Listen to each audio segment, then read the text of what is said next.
ክርስቶስ ተንሥአ እሙታን ክርስቶስ ተንሥአ እሙታን አሰረ ለሰይጣን ሰላም ሆነ። በስመ አብ ወወልድ ወመንፈስ ቅዱስ አሐዱ አምላክ አሜን። የተወደዳችሁ የልዑል እግዚአብሔር ቤተሰቦች፣ የእናታችን የእመቤታችን የቅድስተ ቅዱሳን የንጽሕተ ንጹሐን የድንግል ማርያም የቃል ኪዳን ልጆች ሁላቸውም እንኳን ለብርሃነ ትንሣኤው እግዚአብሔር አምላካችን በሰላምና በጤና ደረሳችሁ።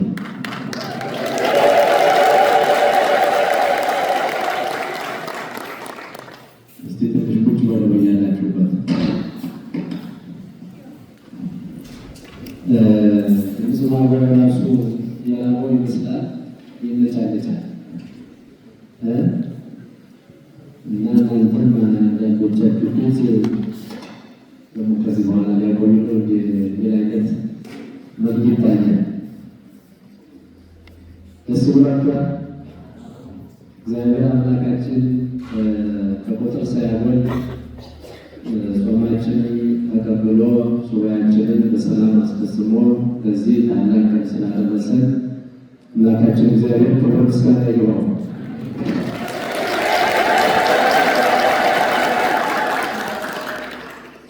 ደስ ይበላችሁ። ሄዱና ለወንድሞች ንገሯቸው።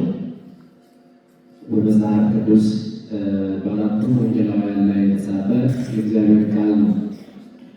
ይህ ቃል ምንድን ነው የሚለው? ደስ ይበላችሁ፣ ሄዱና ለወንድሞቼ ንገሯቸው፣ በገሊላ እንገናኝ አለ። አምላካችን መድኃኒታችን ኢየሱስ ክርስቶስ ይህንን ቃል የተናገረው በመጀመሪያ ወደ መቃብሩ ሽቶ ሊረጩ የመጡት ሴቶች ነው። እንግዲህ አምላካችን መድኃኒታችን ኢየሱስ ክርስቶስ በዕለተ ዓርብ ያንን ሁሉ መከራ ከተቀበለ በኋላ እንደተነጋገርነው ቅዱስ ዮሴፍና ቅዱስ ኒቆዲሞስ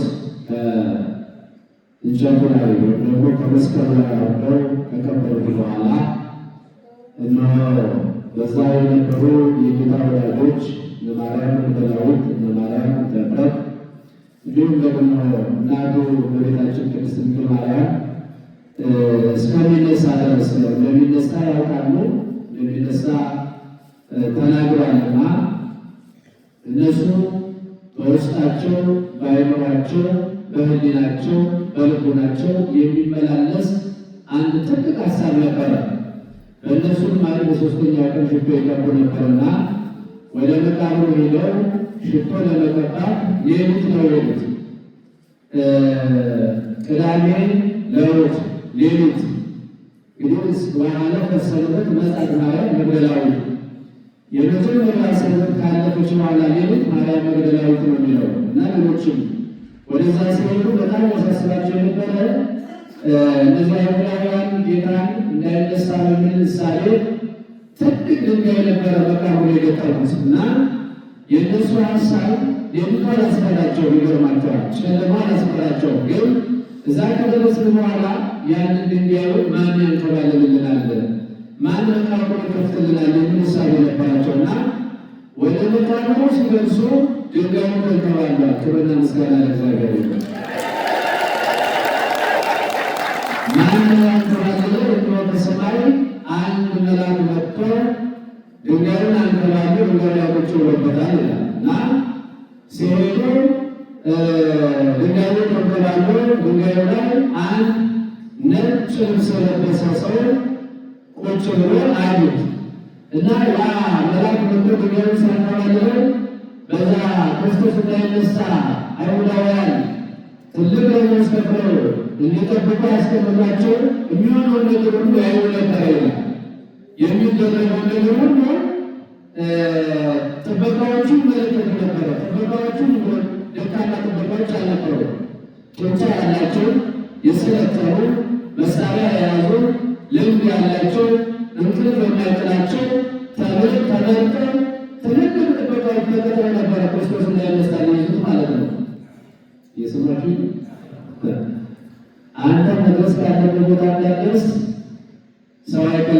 እግዚአብሔር ካልከለከለ በቀር አንተ ከወደቅበት የምትነሳ እግዚአብሔር ከፈቀደ ማንም እንደወደቅበት ሊያደርግ አይችልም።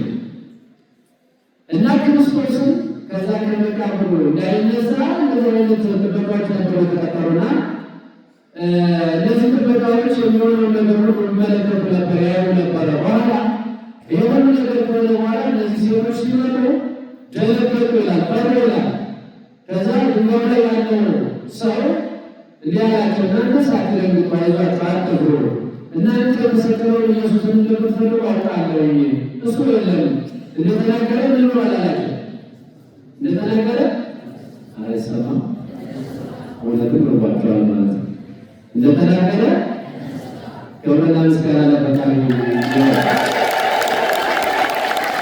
እሱ እንደተናገረ ተነስቷል አላቸው። እና ይህንን ሁሉ ያሉ ጥበቃዎቹ ከዛ በኋላ እነዚህ ጥበቃዎች ተነሱና ወደ ከተማ ገቡ ይላል። ወዴት ገቡ? ወደ ከተማ ገቡና ለነዛ ለቀጠሯቸው ሰዎች ወዲያውኑ ነገሯቸው። የሆነ ነገሯቸው ይላል።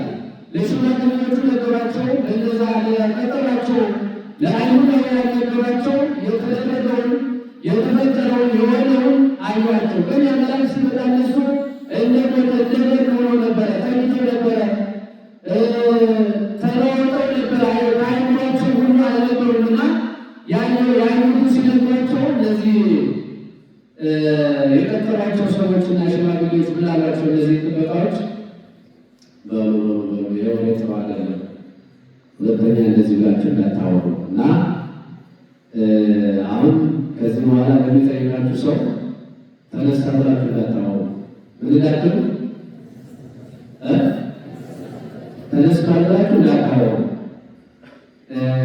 ሌሊት ተኝተን ሳለ ደቀ መዛሙርቱ መጥተው ሰርቀው ወሰዱት ብለዋል። ምን አሏቸው? እነማን ጥበቃዎቹ? ምን እያሉ እኛ ተኝተን ሳለ ደቀ መዛሙርቱ መጥተው ወሰዱት ብለዋል አሏቸው። አንድ ነገር አስተውሉ። ራሳቸው ላይ ነው የደበደቡት። ጥበቃ ይተኛል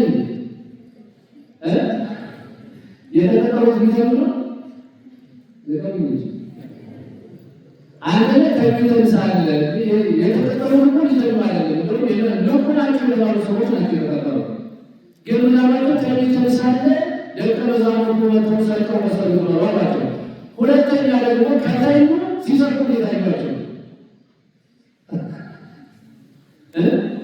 ከተኛ። አሁን ሰው ሲተኛ ሌባ ይገባል አይደል? አሁን ደግሞ ብዙ ሰዎች የቤት ዕቃ በመኪናቸው እስከሚሄዱ ድረስ የማይለቁበት አጋጣሚ አለ።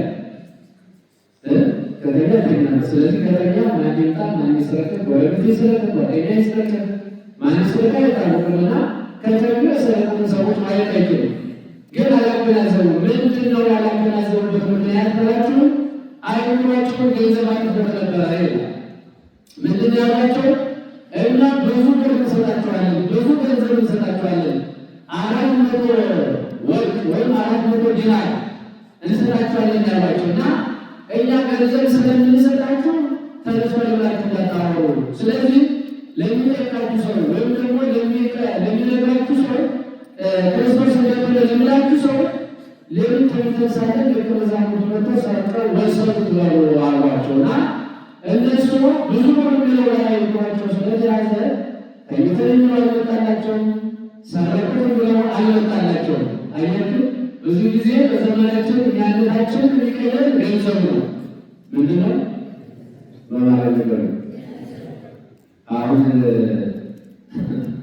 ገንዘብ የማያሸንፈው ነገር አለ። የትኛው ተቋም ላይ ሄዳችሁ ያለ ገንዘብ ጉዳይ የምታስፈጽሙት? የትኛው መስሪያ ቤት ላይ ነው? በአንዱ ባለኩ ገንዘብ እየከፈሉ ነው ገንዘባቸው የሚገለገላል። በራሳቸው ግን ገንዘብ ከፍል ነው የምናወጣ። እኛ ሰጠናቸው ለሚለቁበት ወጭ ስናወጣ ይቆርጡብናል አይደለም። ስለዚህ የሰውን አእምሮ ገንዘብ ገዝቶናል። ጌታም ራሱ ተናግሯል።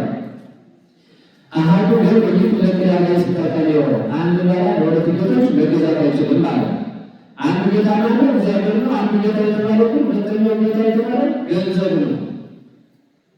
ገንዘብ ነው። ስለዚህ እነዚህ ሰዎች አይምሯቸውን ምን አጠፋው ማለት ነው? እንዲያስቡ ገንዘብ አጠፋው ማለት ነው። ከዛ በኋላ እንደተባለ መጥተው ሰዎች ሲጠይቋቸው እኛ እኮ የልተኝ ከሳለ ነው በተወዛው ተፈርደው ሰሩት እንዳልተነሳማ ከዛ ደግሞ ፍርድ ተጣቆች ናቸውና እነዚህ ጥበቃዎች ለየብቻ ይጠይቋሉና ለየብቻ የተደረገ ያለ ጥበቃ ሲጠየቅ መዝረፍ ጀመሩ። የመጀመሪያው ተጠርቶ ማን የወሰደው ጌታን ሲባል 12 ሐዋርያት 11 ሐዋርያት የእንትና ይሁዳ የለ። የመጀመሪያው ተጠርቶ ሲጠየቅ ማን የወሰደው ጌታን ሲባል 11 ሐዋርያት አለ። ከዛ ደግሞ ይህ ወደዛትና አንዱ መጣ። አንዱ ጌታን ማን የወሰደው ሲባል 36 ቅዱሳን አስተዋል። ሶስተኛ ተጠራና ማን የወሰደው ሲባል 72 ጌታ አይወጡ የገንዘብ ነገር እንደዚህ መጨረሻ ላይ ወደ መውጣት አይቀርም። ለዚህ አይነት ሁኔታ ዛይወራናቸው ሁላቸውን ይጠብቃል። ይሄ ሁሉ ከተፈጸመ በኋላ ነው አምላካችን መድኃኒታችን ኢየሱስ ክርስቶስን እነዚህ ሁለቱ ሽቱ የቀበሉ ሴቶች አገኙትና መንገድ ላይ ምን አላቸው? ምን አላቸው? የላችሁ ከታቸው ማለት ደስ ይበላችሁ። ምን አላቸው? ለማን ገሩልኛል? ለወንድሞች ወንድሞች እነማን ናቸው? ቅዱሳን ሐዋርያት ናቸው። ክብርና ምስጋና ለእግዚአብሔር ይሁን። እናንተ ደስ ይበላችሁ፣ ደስ ይበላችሁ፣ ጌታ ተነስቷል። ስለዚህ የእግዚአብሔር ልጆች ማስተላለፍ የምፈልገው መልእክት ብዙዎቻችን ተጨካክነናል፣ በጣም ተጨካክነናል። ምንድነው ያጨከንን? ደግሞ ገንዘብ ነው። ገንዘብ ጨካኞች እንድንሆን አድርጎናል። ገንዘብ ከወንድማችን ለይቶናል። ገንዘብ ከእህታችን ለይቶናል። ገንዘብ ከሀገራችን ለይቶናል። ገንዘብ ከቤተ ክርስቲያናችን ለይቶናል። ገንዘብ ከእግዚአብሔር ለይቶናል። ስለዚህ አሁን ሁሉም እንደያቁ ደግሷል። ሁሉም እንደያቁ አስቧል። ሁሉም እንደያቁ የራሱን ነገር አድርጓል። ግን ደግሞ ይህንን ማድረግ የማይችሉ ዓይናቸው የተቆረጠ፣ እግራቸው እጃቸው የተቆረጠ የሰው ልጅ አይቶ ጉሮሯቸውን በጉሮሯቸው ጮኸው ብቻ እግዚአብሔርን ተስፋ አድርገው የሚኖሩ እንደ አዕዋፋት ጮኸው ብቻ የሚያገኙ ደግሞ ሰዎች አሉ እና በዚህኛ ቅርጫውን ይዘን በዚህ በኩል አርገን በዚህ ደግሞ ዶሮን አርገን በዚህ ደግሞ እንቁላሉን ገዝተን እንደዚህ አቅማችን በየቤታችን አቅማችን የፈቀደውን አድርገን እንበላለን፣ እንጠጣለን። ግን ይህ ለራሳችን መላችን መላታችን መጠጣታችን ከእነዚህ ከገንዘብ ተከፍሏቸው ከተኙት ወይም ደግሞ ከተናገሩት ጥበቃዎች የሚተናነስ ምስክርነት አይደለምና ምስክርነቱ ሙሉ የሆነው ትንሣኤው ሙሉ የሆነው ሰዎችን ስናስብ ነው። ከጎናችን ሊሆኑ ይችላሉ። እኛ ኑሮ ወንድማችን ላይ ኖሮ ይችላል። እኛ ኑሮ እህታችን ላይ ኖራት ይችላል። እኛ ኑሮ ጓደኛችን ላይ ኖሮ ይችላል። ስንቱ በዛሬ ቀን ደግሞ ቤቱን ዘግቶ ይውላል ላለመታየት። እንደው መቼም እንግዲህ ዓለም የሚያሳየው ነገር የለምና አንዳንድ የሚታየው ነገር ውሸት አይደለም፣ እውነት ነው እና ሁለት ጎረቤታሞች ሲኖሩ አንደኛው የተሻለ ሀብት ያለው ሰው ነው። ሁለተኛው ግን የድሆች ናቸውና እነዚያ በሙሉም ለሁሉ ገዝተው ሲገቡ አዩዋቸው። እነዚህ ኞቹ ግን ምንም የገዙት ነገር የለም እና ሊነጋጋ ሲል ምንድን ነው ልጁ የድሆች ልጅ የዶሮ ድምፅ አስመስሎ መጮህ ይችላል እና በበሩ በኩልና እንደ ዶሮ አስመሰለችው አለችው ማለት እና ልክ እንደ ዶሮ ይጮሃል። ምን አላቸው የሚባሉ እኛም ዶሮ ይመስላል ቢሉ ማለት ነው። ምን ቢደጎር ቢደልሙት ነው የሚባል ነገር አለ እና አሁን ይሄ እነዚህኞቹ እየበሉ እነዚህኞቹ ጾማቸውን እንደሚያደርጉ እንዲያሳየው። ስለዚህ በቻልነው መንገድ በየመንገዱ በየቤተክርስቲያን በር ላይ በተለያየ ቦታ ላይ ያሉትን እንድናስባቸው የትንሣኤው ጌታ የመስል በላቸው ብሎ እንዳመሰለ እነዚያንም ደግሞ ደስ ይበላችሁ ብለን እንድናወስዳቸውና ካለን አካፍለን ትንሣኤውን ሙሉ እንድናደርገው አምላካችን እግዚአብሔር ቅዱስ ፈቃዱ ይሁንልን። ደስ ይበላችሁ ያለ ጌታ የሀገራችንን ደስታ ያሳያል። ሀገራችን ኢትዮጵያን ሰላም ያደርግልን። አባታችን ሆኖ እንጸልይ።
Christos